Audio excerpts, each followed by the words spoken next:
Jim, how to deal with stress. This is a video mostly addressed to myself, for my future self, for me currently, but it's basically, I've been pretty stressed lately. Some things have happened that are my responsibility. It's not because life happened to me, it's because I happened to life and then I put all the stress on myself because I think it's good for me, but it's a lot of quantitative math. But basically what I'm trying to say here is that recently during my work shifts and whatnot, and just IRL when I'm having free time to think, I'm trying to, realize, oh fuck, what do I do to lock in the next few years? Because I'm in the new job and I got the whole situation set up, and now I have some time to not have to worry about the training, but to worry about, okay, now that I'm here, what the fuck do I do? How do I exactly, set up a financial future? And when that came and I asked that question to myself, I went down the rabbit hole of macroeconomics and the whole phase of the US economy and how things are going. Why are the wages still the same 40 years later? Why the fuck are all the people in the corporate jobs fat as fuck? Why the fuck are all of the US dollars devalued by 95% in the last 54 years? Like, I don't know. I've been going down a deep rabbit hole the last few days, and I was like, holy fuck, this is kind of stressful because I'm realizing, holy shit, I'm 22 years old. I am coming to this corporate Ponzi kind of late. I mean, I would argue I'm also in the luckiest time because when you're 22 and at this young age, you have all the energy in the world. You don't really have to worry about so many responsibilities. You're pretty much responsible for yourself. You don't have to worry about a house payment or a car payments. I mean, unless you bought a really fancy car and you can't afford it, or maybe you don't have to worry about kids or a wife or all these things. So you have a lot of freedom at 20s, but like you don't really have that much resources. But I also realize that right now is also the time of the highest opportunity for social mobility, because you have the ability for high leverage to be rewarded with content creation or coding. These are the two paths. And then with the resources that you make, you invest them to make more. But what I'm trying to say here is that right now, I think that in the corporate world where people tell you to go to college, get the degree, go into tens of thousands of dollars in debt to get an entry-level job that can barely pay your bills, and put your extra 10% 401k match into the S&P 500 and get 10% returns a year. I'm like, wait, what the fuck? This is what you're supposed to do?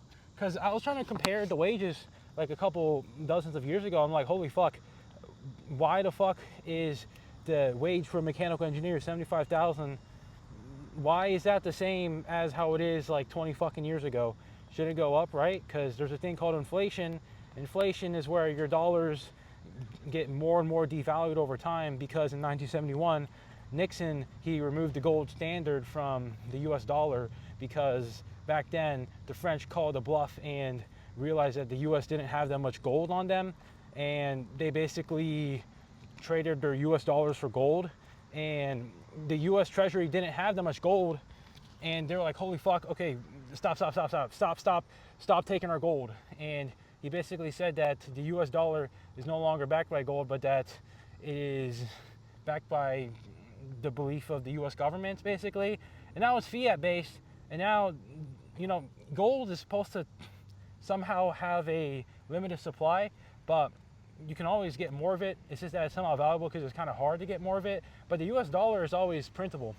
And when it comes to that, there's inflation, right? Because I was going really deep down to this, but in a macroeconomic level, the US government and in the US, they always have to keep printing. The Federal Reserve, they have to keep printing money in order to pay off their debts, basically. Like if you thought student loan debts were bad, the US debt's really fucking bad. It's like $34 trillion, and the interest rate on it is like 4% or some shit.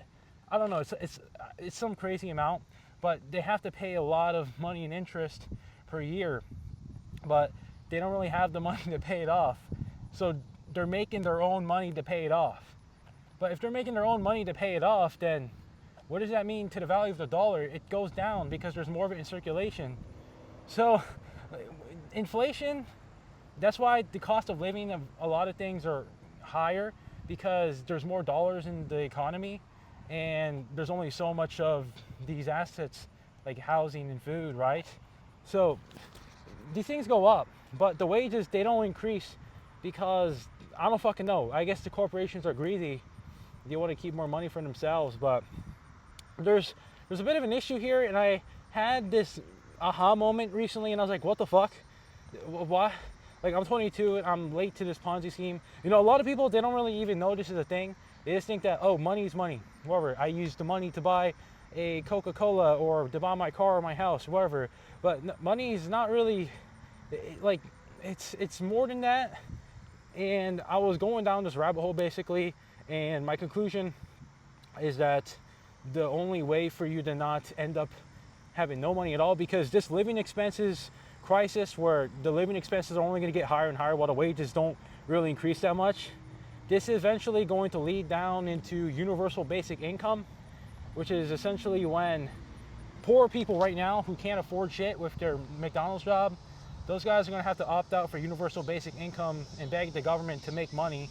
And the governments, the people in the politics, they're going to send out political candidates that are going to support UBI, universal basic income, and they're going to get a lot more votes because more, as time goes on, more and more Americans are going to get more poor because they can't afford their fucking groceries since their wages don't increase while everything increases like 2x in 5 years. Like, they're going to be like, what the fuck, you know? And a lot of people are going to ask for universal basic income. They're going to vote for the people who say that. They're going to put it in. How the fuck are they going to afford universal basic income? Where's the money come from if the U.S. doesn't have gold? Well, guess what? They're going to print more money. And you know what is the most inverse correlated upward spiral of this whole thing? It's hard assets like gold, Bitcoin. And Bitcoin is like the only thing, only solution to like the average person, in my own opinion, if they want to avoid this endless debt spiral and don't want to get swept up in it, where you literally just convert your fiat into Bitcoin here. This is not like a crypto shill video.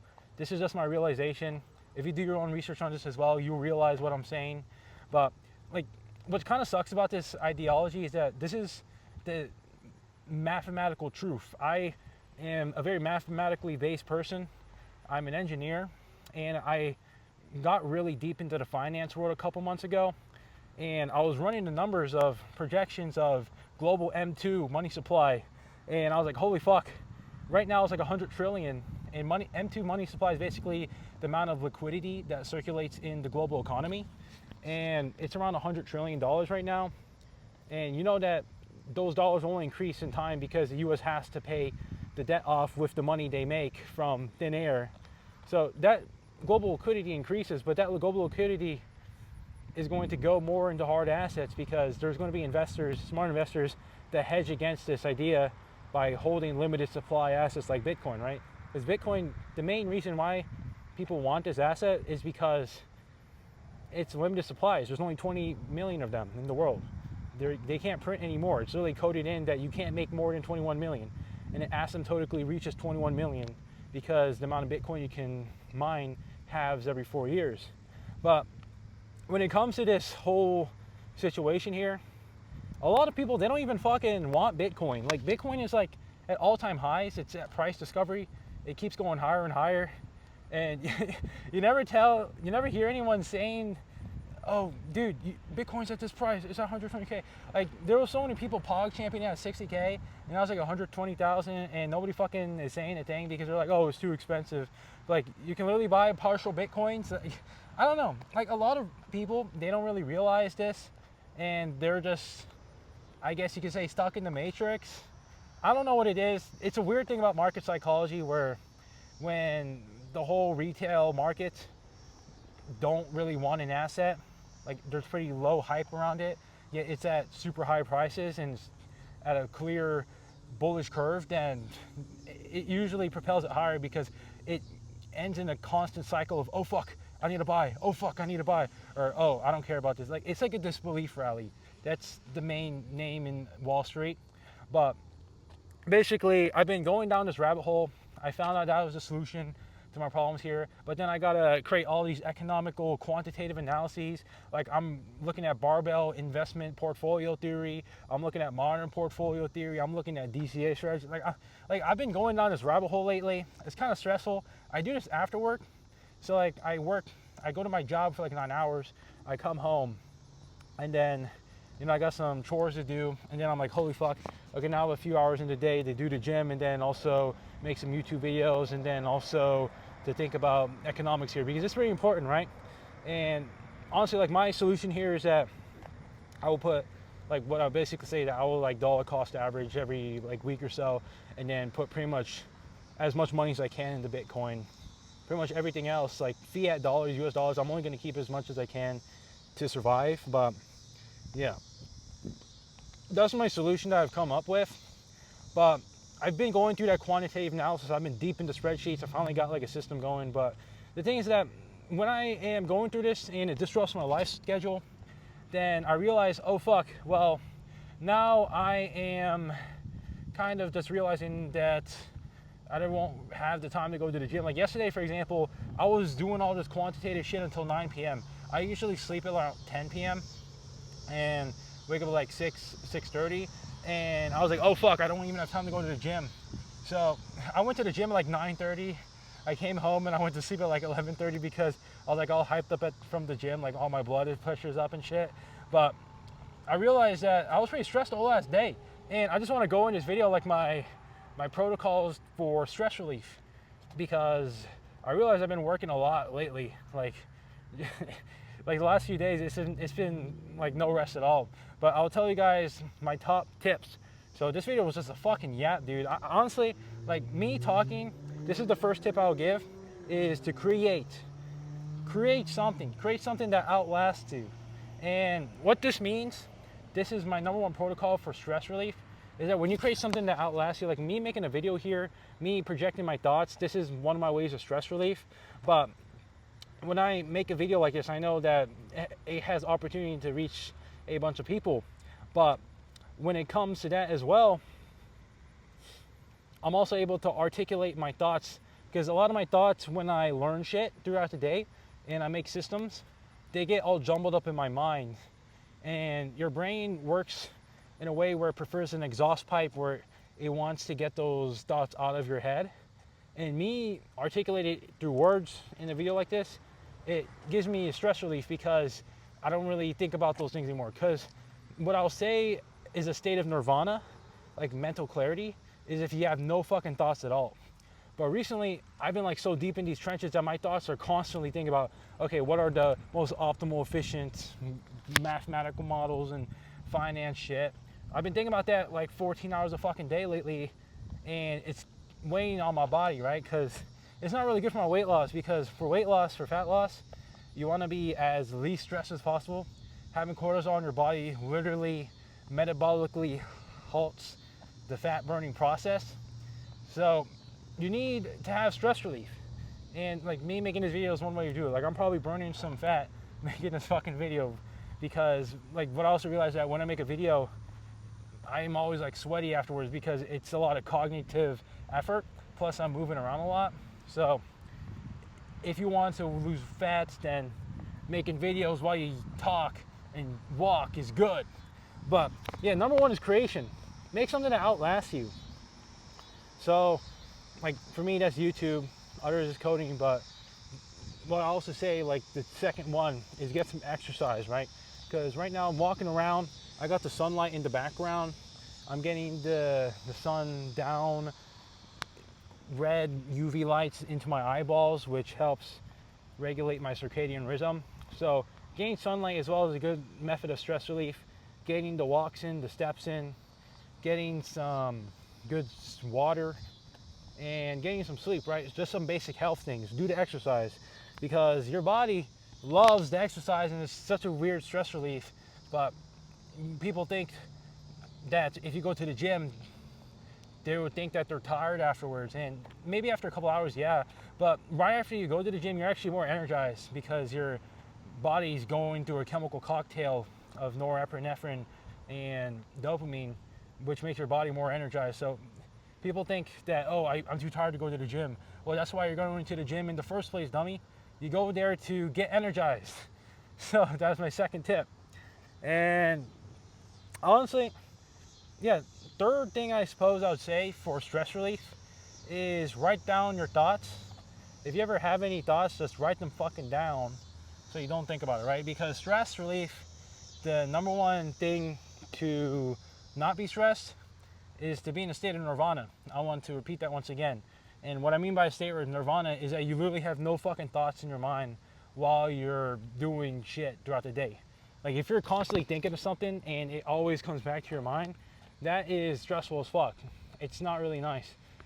I think that the number one goal of stress relief is to firstly get out of your head, because being stuck in your head all this time, it's not a good life, man.